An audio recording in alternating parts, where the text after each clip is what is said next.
Occasion ఏదైనా location ఎక్కడైనా తెలుగువారి వేడుక అంటే ఆలివ్ మిఠాయి ఉండాల్సిందే. ఇప్పుడే మన మిత్రులు కొంతమంది మాట్లాడారు. ఈ కార్యక్రమానికి ఒక ప్రత్యేకత ఉంది.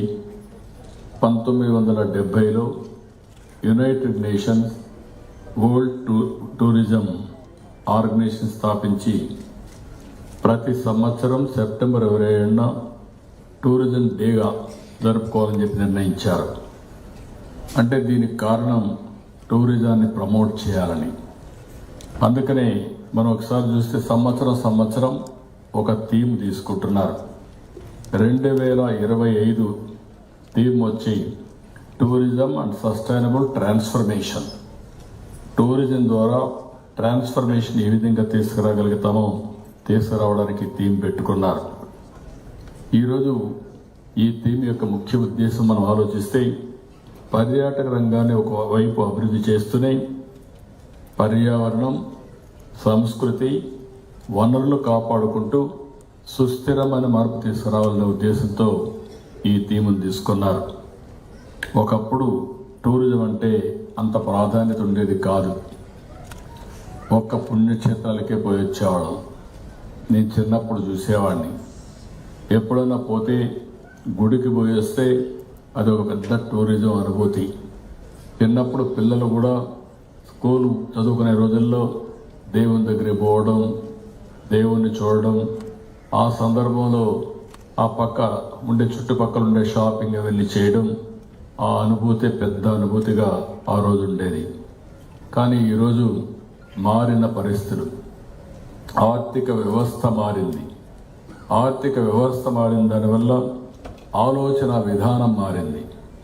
ఈరోజు మీరు ఒక్కసారి చూసినప్పుడు దేశాల ఆర్థిక అభివృద్ధిని శాసించే పరిస్థితి టూరిజం శాఖకు వచ్చింది. మకాన్ ఉంది, మాల్దీవులు ఉన్నాయి, హాంకాంగ్, చిన్న ఐలాండ్స్.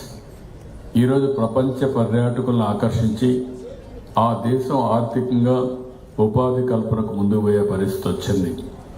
అమెరికాలో మీరు టూరిజం చూస్తే $2.36 ట్రిలియన్ ఎకానమీ టూరిజం వల్ల వస్తుంది. వాళ్ళ పాపులేషన్ మన పాపులేషన్ కంటే తక్కువ.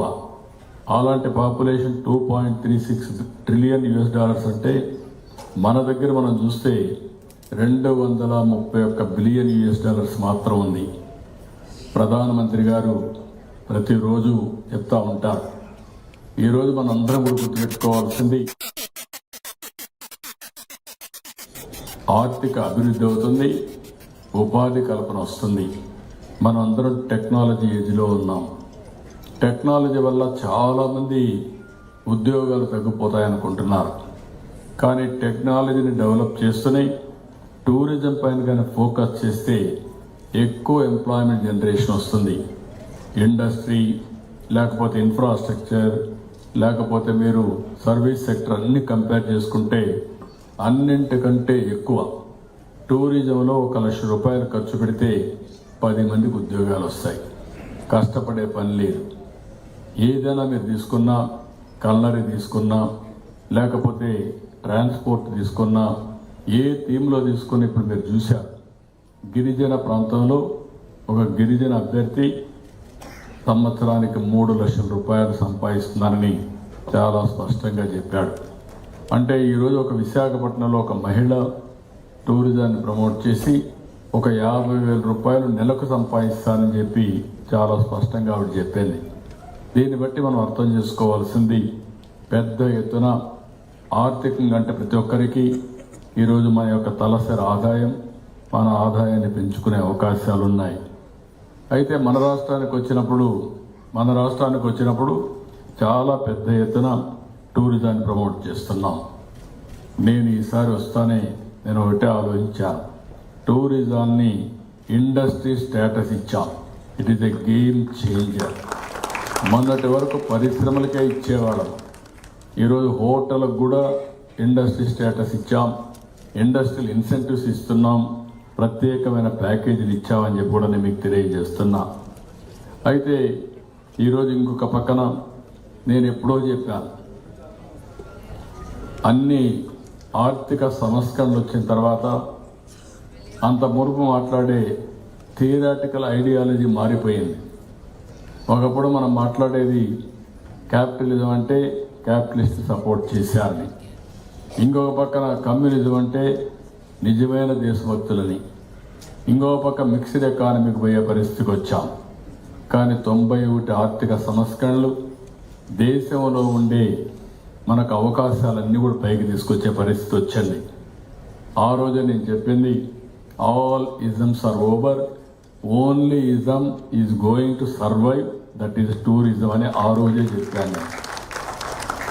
ఇంకా రాను రాను టూరిజం పెరుగుతుంది. ఇంకా చాలామంది ఇప్పుడు మనం చూస్తున్నాం, ప్రతి ఒక్కరూ 3 నెలలు గట్టిగా పనిచేస్తే ఒక వారం రోజులు లీవ్ తీసుకుంటున్నారు. ఆ వారం రోజులు ఎక్కడికి పోతారంటే నేరుగా హాంకాంగ్ పోతారు, లేకుంటే మాల్దీవులు పోతారు, లేకుంటే దుబాయ్కి పోతారు, లేకుంటే సింగపూర్కి పోతున్నారు. మన డబ్బులు, ఇక్కడ సంపాదించిన డబ్బులు వీళ్ళు ఎత్తకపోయి అక్కడ లక్షల రూపాయలు ఖర్చు పెట్టే పరిస్థితికి వస్తున్నారు. ఈరోజు ప్రపంచంలో ఎక్కడికి పోయినా మీరు చూస్తే ఎక్కువ టూరిస్టులు మన వాళ్ళే ఉన్నారు. అదే సమయంలో ప్రపంచంలో ఎక్కడ చూసినా అన్నింటికంటే బ్రహ్మాండమైనటువంటి టూరిస్ట్ స్పాట్స్ మన దగ్గర ఉన్నాయి.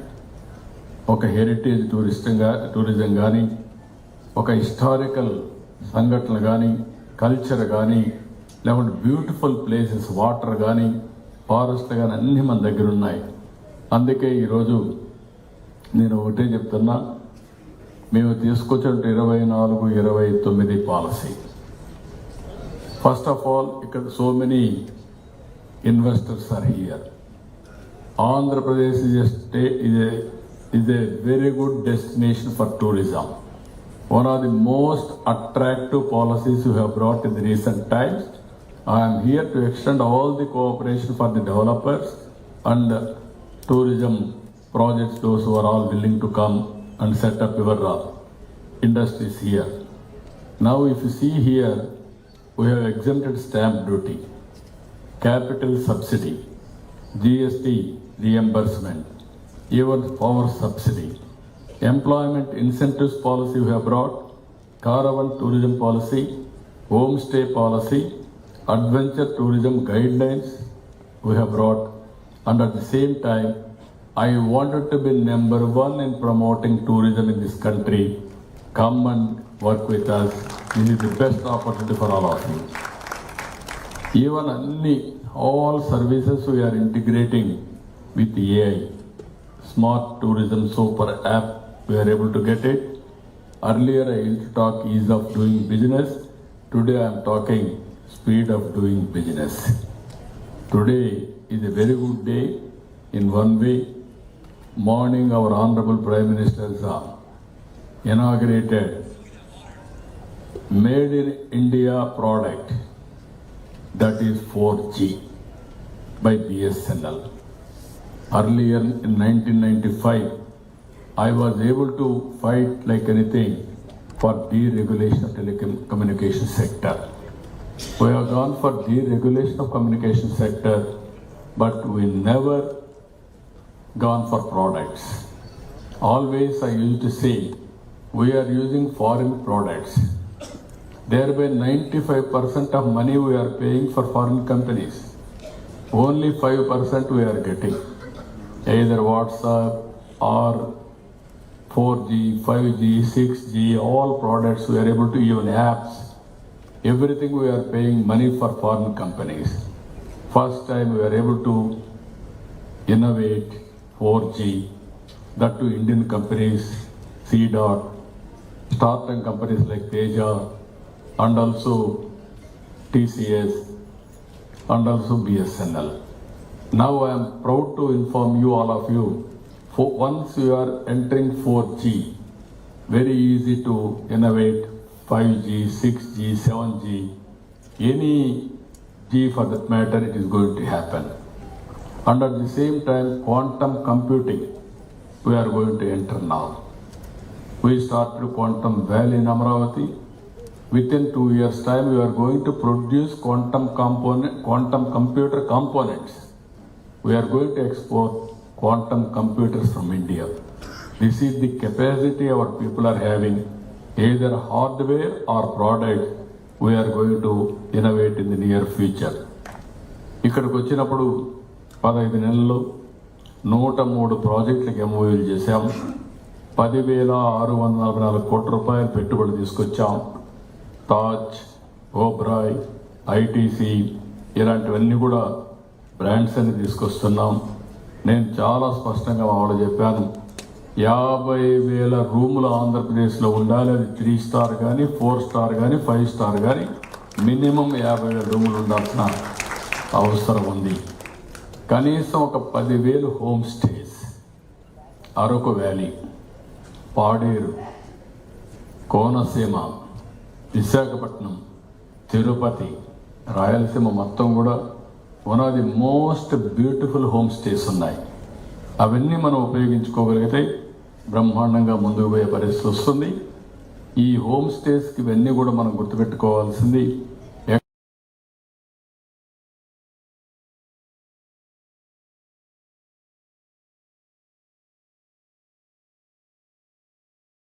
హోమ్ స్టేస్ ఉన్నాయి.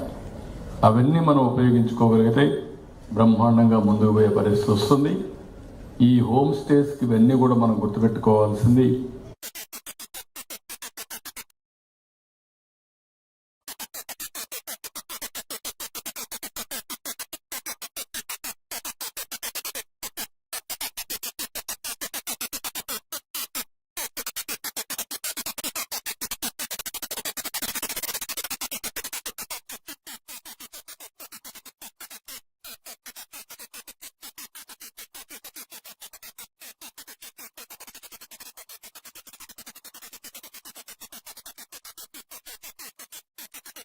అప్పుడు మీరు చూస్తే ఏటి కొప్పాక, కొండపల్లి ఈ బొమ్మలకు పెద్ద ప్రాధాన్యత లేదు. ఈరోజు మళ్ళీ రివైవ్ అవుతా ఉంది. దాన్ని one of the best experience సెంటర్గా మనం తయారు చేసే పరిస్థితి వస్తుంది. అందుకే ఈరోజు నేను మిమ్మల్ని అందరూ కోరేది, మన హెరిటేజ్, మన కల్చర్, మనకుండే అవకాశాలు, చాలా హిస్టారికల్ మాన్యుమెంట్స్ ఉన్నాయి.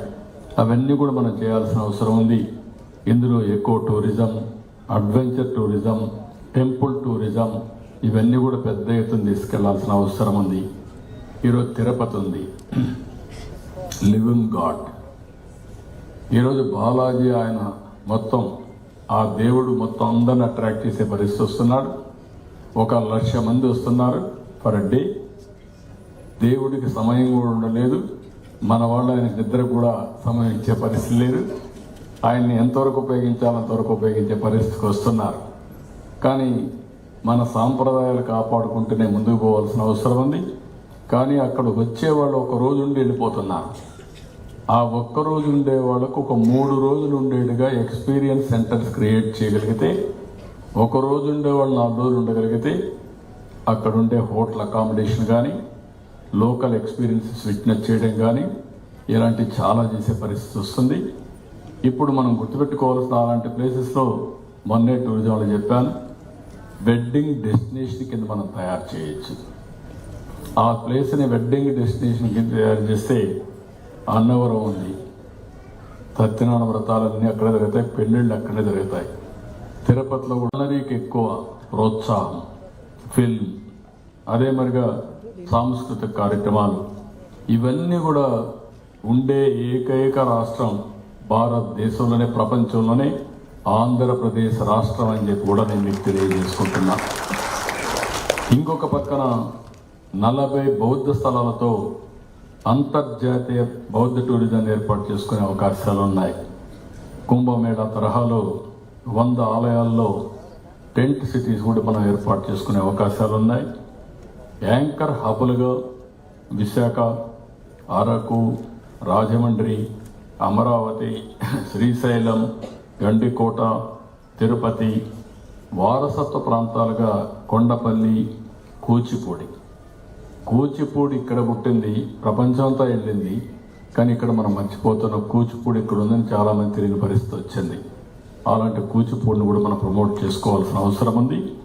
ఏటి కొప్పాక, మంగళగిరి, ధర్మవరం ఇవన్నీ కూడా ఏ విధంగా తీర్చిదిద్దామని చెప్పి కూడా నేను మీకు తెలియజేస్తున్నా. ఇంకొక పక్కన మనకుండే బ్యూటిఫుల్ స్పాట్స్ని బయట ప్రపంచానికి తెలియజేసే విధంగా ఎక్కడికక్కడ మార్కెటింగ్ కూడా చేయాల్సిన అవసరం ఉంది. నేను ఒకటి చెప్పాను, ఏ ప్రోడక్ట్ లేనిది ఇక్కడ దానికి బ్రహ్మాండమైనటువంటి స్టోరీ క్రియేట్ చేసి ఆ స్టోరీ ద్వారా బ్రహ్మాండంగా మార్కెటింగ్ చేస్తూ ఉంటారు. మనకు అన్నీ ఉండి ఆ మార్కెటింగ్ వీక్ అయ్యి కానీ లేకపోతే మనం దాన్ని సరిగా ప్రమోట్ చేసుకోలేకపోయడం వల్ల మనకి ఇబ్బందులు వస్తున్నాయి. అందుకే టూరిజం డిపార్ట్మెంట్ ఈ సంవత్సరం 8 మెగా ఈవెంట్స్ నిర్వహించారు. గండికోట ఇన్వెస్టర్స్ మీట్ పెట్టారు, బారువా మసులా బీచ్ ఫెస్టివల్స్ పెట్టారు, అరకు చలి ఉత్సవం పెట్టారు, ఫ్లెమింగో ఫెస్టివల్ పెట్టారు, నారీ శక్తి విజయోత్సవకు మంచి స్పందన వచ్చింది. మొన్నటి వరకు దసరా అంటే మనకు గుర్తొచ్చేది కలకత్తా, మైసూర్. ఇప్పుడు దసరా అంటే గుర్తురా పంట పొలాలు. ఇక్కడ విజయవాడలో ఉండే ఇన్నోవేషన్స్ ఎక్కడా లేవు. విజయవాడలో పుట్టిన వాళ్ళు ప్రపంచం అంతా వెళ్ళి ప్రపంచంలో బ్రహ్మాండంగా రాణించారు. విజయవాడ మాత్రం వదిలిపెట్టారు. ఇప్పుడు విజయవాడ రివైవల్ స్టార్ట్ అయింది. విజయవాడ డైనమిజం వస్తుంది. ప్రపంచంలోని భారతదేశంలోని విజయవాడ నీళ్లు లేకుండా చాలా కరువులు వచ్చాయి. ఇప్పుడు నీటి సమస్య పరిష్కారం చేశాం. వెంకటేశ్వర స్వామి అక్కడే ఉన్నాడు. రెండో పక్కన శ్రీశైలం మల్లికార్జున స్వామి, ఒక దివ్య క్షేత్రం, ఒక శక్తి పీఠం. 2 శక్తి పీఠాలుండే ఏకైక ప్రదేశం శ్రీశైలం అని చెప్పి కూడా నేను మీకు తెలియజేస్తున్నా. రేపు 16వ తారీఖున ప్రధానమంత్రి గారు కూడా వచ్చి శ్రీశైలంలో పూజలు చేస్తున్నారంటే దానికి ఉండే శక్తి మనం గుర్తించకపోవడం కరెక్ట్ కాదు. అలాంటి శక్తిపీఠం. అదే మరిగా రాయలసీమలో మీరు చూస్తే మంత్రాలయం, కాణిపాకం, విఘ్నేశ్వర స్వామి, కాళహస్త్రి ఇలాంటి అనేక టెంపుల్స్ ఉన్నాయి. టెంపుల్ టూరిజం పెద్ద ఎత్తున ప్రమోట్ చేసుకునే పరిస్థితుంది. Gandikota one of the best beautiful place మీరు చూశారు. ఇండియాలో ఎక్కడా లేదు. ప్రపంచంలోనే 8th బ్యూటిఫుల్ స్పాట్ గండికోట అని చెప్పి కూడా నేను మీకు తెలియజేస్తున్నా. దాన్ని ఉపయోగించుకుంటే పక్కనే ఎయిర్పోర్ట్ ఉంది, పక్కనే గండికోట ఉంది. బ్రహ్మాండమైనటువంటి మనం అమెరికాలో మనం మాట్లాడుతుంటాం అలాంటి స్పాట్ అని చెప్పి కూడా నేను మీకు తెలియజేసుకుంటున్నాను. ఇంకొక పక్కన ఈరోజు గవర్నమెంట్ ఆఫ్ ఇండియా మన ప్రధానమంత్రి అయితే కచ్ ప్రాంతాన్ని ఒక కరువు ప్రాంతాన్ని టూరిజం హబ్గా తయారు చేసి లేటెస్ట్ టెక్నాలజీస్ అన్ని ఇక్కడ తీసిపోయి one of the most richest ప్లేస్గా తయారు చేసే పరిస్థితికి వచ్చారు. ఆ విషయం కూడా మనం దృష్టిలో పెట్టుకొని ముందుకు పోవాల్సిన అవసరం ఉంది. గవర్నమెంట్ ఆఫ్ ఇండియా ఇప్పటికి మనకు 8 టూరిస్ట్ ప్రాజెక్టులు ఇచ్చారు. 428 కోట్ల రూపాయలు ఇచ్చారు. ఇది టూరిజానికి మంచి ఊతం వస్తుంది. ఇక్కడ ఒకే విషయం నేను చెప్తున్నాను, ఇక్కడ ఉండే డిపార్ట్మెంట్ కూడా money is not the criteria. మీకు అవసరమైతే ఎంత డబ్బులు ఇవ్వడానికైనా ఈ ప్రభుత్వం సిద్ధంగా ఉన్నామని చెప్పి మీ అందరికీ విజ్ఞప్తి చేస్తున్నా. గవర్నమెంట్ డబ్బులు ఖర్చు పెడితే టూరిజం డెవలప్ కాదు. దీనికి కావాల్సింది ప్రైవేట్ పబ్లిక్ పార్ట్నర్షిప్. ఎవరైతే మంచి హోటల్స్ కట్టేది మేము కట్టి హోటల్స్ రన్ చేయలేము, మీరు కట్టాలి. నేను చెప్పినటువంటి ఎక్స్పీరియన్స్ సెంటర్స్ కానీ ఇలాంటి ప్రదేశాలని మీరు డెవలప్ చేయాలి. మీరు డెవలప్ చేస్తే మేము ఇన్సెంటివ్స్ ఇవ్వగలిగితే ఆటోమేటిక్గా సస్టైనబిలిటీ వస్తుంది. మన రాష్ట్రంలో మీరు ఒకసారి చూస్తే అడ్వెంచర్ టూరిజాన్ని ప్రమోట్ చేస్తున్నాం. 70 అడ్వెంచర్ లొకేషన్స్ని చిన్నది 2027కి 2027కి one of the best tourism projects తయారు చేసి Rajahmundry one of the best హబ్గా తయారు చేసే బాధ్యత ఈ ప్రభుత్వం తీసుకుంటాం. ఇంకొక పక్కన అక్కడ చూస్తే హెవలాక్ బ్రిడ్జ్ ఉంది. One of the beautiful bridge, oldest అది దాన్ని డెవలప్ చేసి పక్కన బ్రహ్మాండమైన రివర్ ఉంది. ఒక కిందను చూస్తే ధవళేశ్వరం ప్రాజెక్ట్, పైన చూస్తే పోలవరం. చూస్తే 451 కోట్ల రూపాయలు ఖర్చు పెట్టి ఉండే బిల్డింగ్స్ అన్ని కొట్టేసి రిషికొండలో ప్యాలెస్ కట్టారు.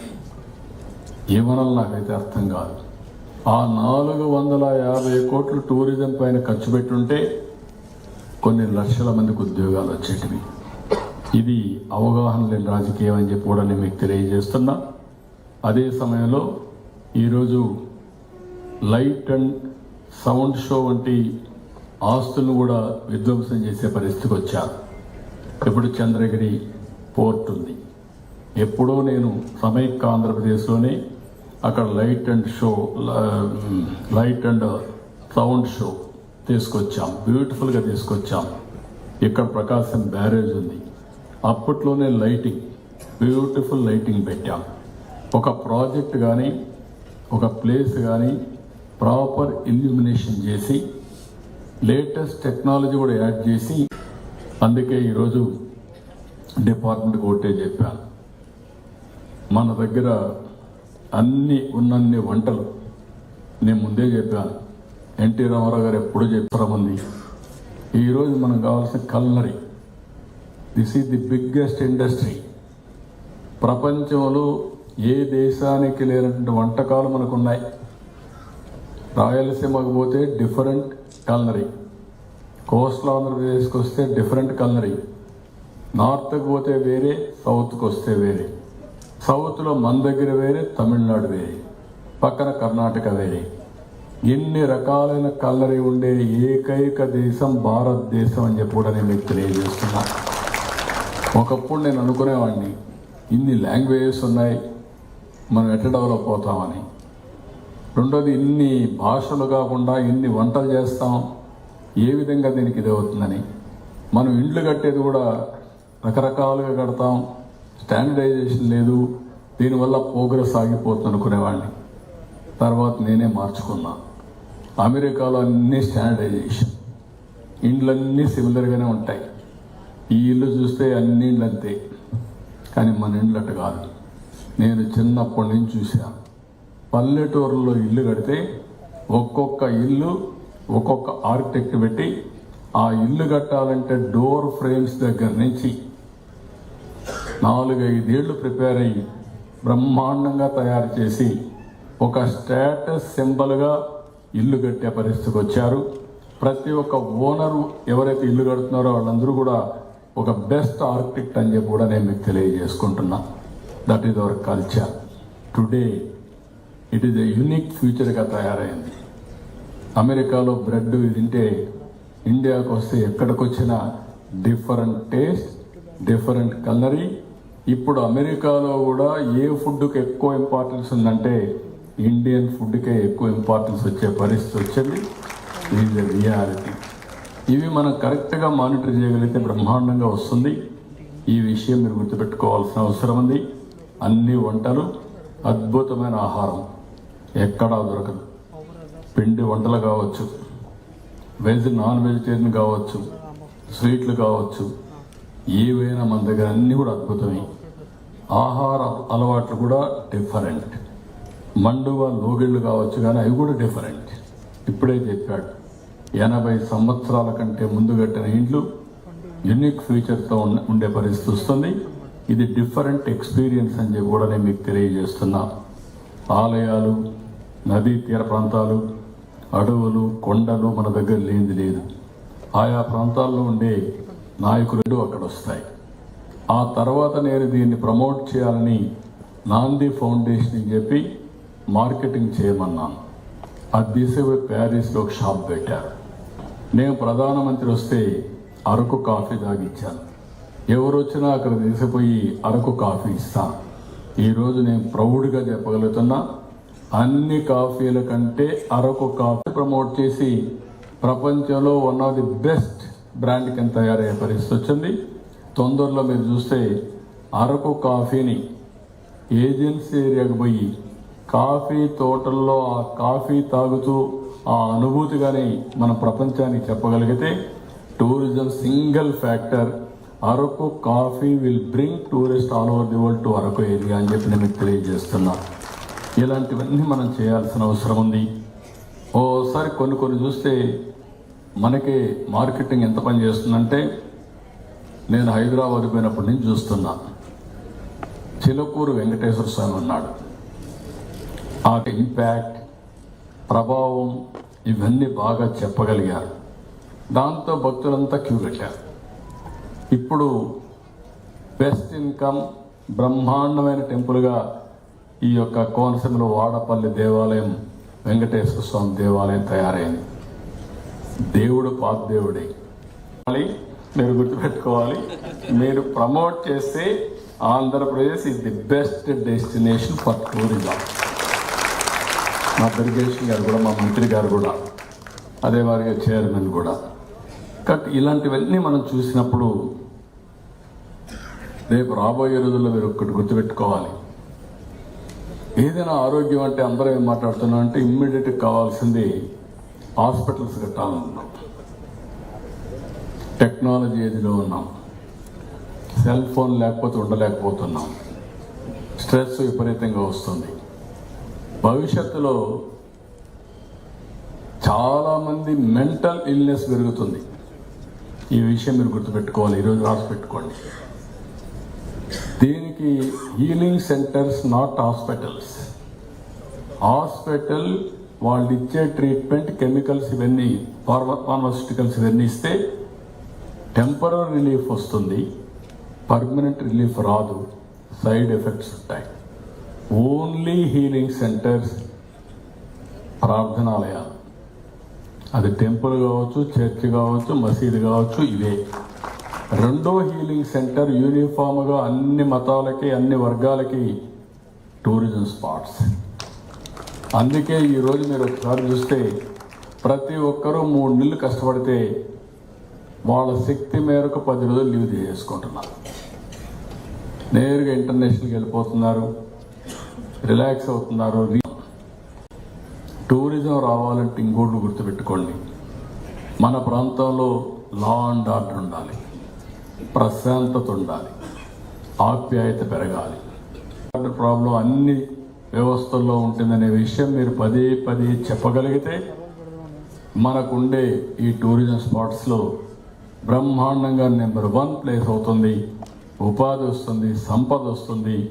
అదే మరి మనకు ఈ రంగంలో తిరుగుండదని చెప్పి కూడా నేను మీకు తెలియజేస్తున్నా. రెండోది మనం అందరం గుర్తుపెట్టుకోవాలి, మన నేల సంస్కృతి సాంప్రదాయాలు. నేను తెలుగు జాతిని గురించి మాట్లాడుతున్నాను. చాలా పెద్ద వారసత్వ సంపద మనకుంది. ఆ వారసత్వ సంపదని ప్రపంచానికి చాటి చెప్పే విధంగా మన కార్యక్రమాలు మనం చేయాల్సిన అవసరం ఉంది. ఈరోజు మనకుండే వారసత్వం మీరు చూస్తే, ఈరోజు మన డ్యాన్స్ ఏదైతే ఉందో, కూచిపూడి, దింసా, ఇలాంటివి యూనిక్గా మనకు వచ్చిన వారసత్వం. దీన్ని ప్రపంచానికి మనం చూపించడం మన బాధ్యత అని చెప్పి కూడా నేను మీకు తెలియజేస్తున్నా. మన భాష, ప్రాంతాన్ని, అలవాట్లు ప్రమోట్ చేయాలి. రెండోది, నేను 2047కి స్వర్ణాంధ్రప్రదేశ్ అన్నాను.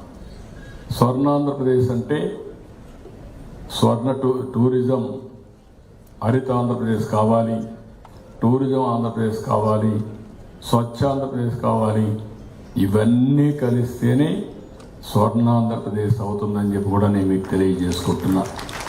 స్వర్ణాంధ్రప్రదేశ్ రోజుకి 308 లక్షల కోట్ల రూపాయలు జిఎస్టిపి సాధించాలని. దీనికి టూరిజం ప్రధానమైన రంగం. ఇప్పుడు 8% గ్రోత్ ఉంది, దీన్ని 20%కు పెంచాలని. అది కూడా సస్టైనబుల్ టూరిజాన్ని ఎస్టాబ్లిష్ చేయాలని చెప్పి మనం ముందుకు పోతున్నాం. దీన్ని కానీ మనం చేయగలిగితే అన్ని రంగాలు కూడా యాక్టివ్ అవుతాయి.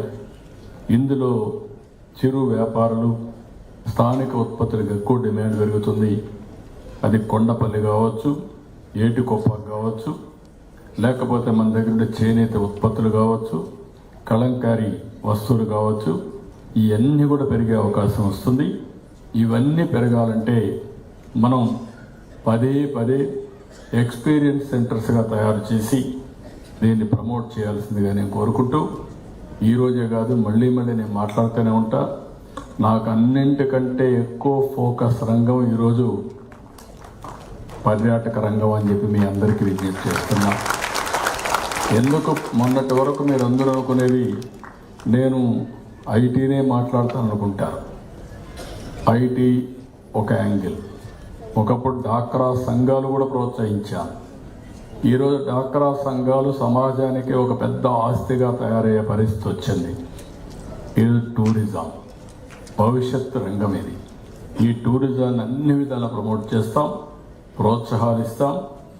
ఎవరైనా ఎంఎస్ఎంఈలు పెట్టాలంటే వివిధ రకాలైన అవకాశాలు ఉన్నాయి. విత్ ఇన్ ది కంట్రీ మీరు ఆలోచించండి. ఎవరైనా మీకంటే బాగా చేస్తే అవి కూడా తీసుకురండి. వేరే ప్రాంతాల్లో ఉండే investors I'm requesting all of you.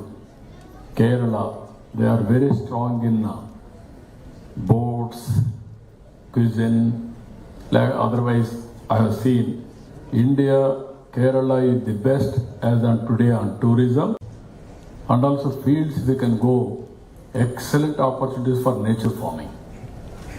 You can teach to the world what is nature farming, what is the impact of health with the certification and traceability. These are all various things we can work it out. I am very happy. I have met from Kerala one delegation. I am assuring you, you come straight away, start your operation.